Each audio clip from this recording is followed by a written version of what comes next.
After the initial states of the game, that is, partial solar eclipse and total solar eclipse are displayed, the moon stops moving. The next BTN should be visible.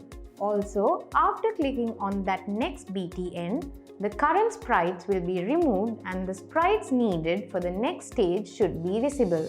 Let's go back to the if code block we created at the end. At this point, the next BTN should be visible.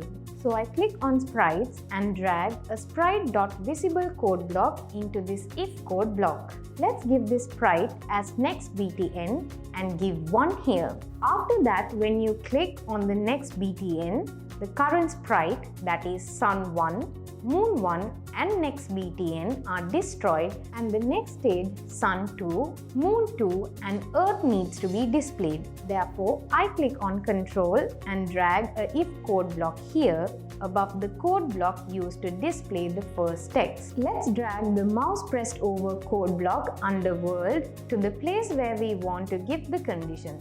Next BTN is given here. Now I click sprites and drag 3 sprite.destroy code blocks inside this if code block. For this code block, Moon 1, Sun 1 and next BTN are given respectively as sprites. Next, the new sprites should be made visible.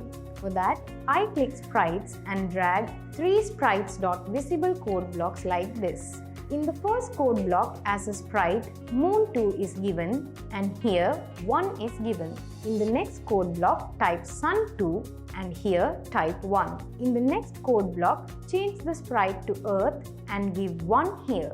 As soon as these sprites become visible, the moon should start moving. At this time, the moon should not be moving up, down, left or right. It should be moving in a certain angle in a different direction. So here we cannot use a sprite.velocity code block. I dragged a sprite.setSpeed and direction code block under sprites inside this if code block. Let's give Moon 2 as the sprite and 1 as the speed and 225 as the direction respectively. We are missing one more thing.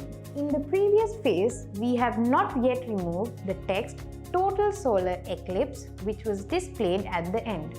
As soon as Moon 2 is displayed, remove that text and let's create the code. I click Controls again and drag another if code block here. As the condition, we click on sprites and drag a sprite.visible code block. Here we can change the sprite to Moon 2. The next text is also removed. Therefore, I click on variables and drag an x equal code block here. Instead of x, give the name of the variable as display and type only the inverted commas as the value. Now, let's click the Run button. Sprites have been created as we want and the moon is also moving. Now again, click the Reset button.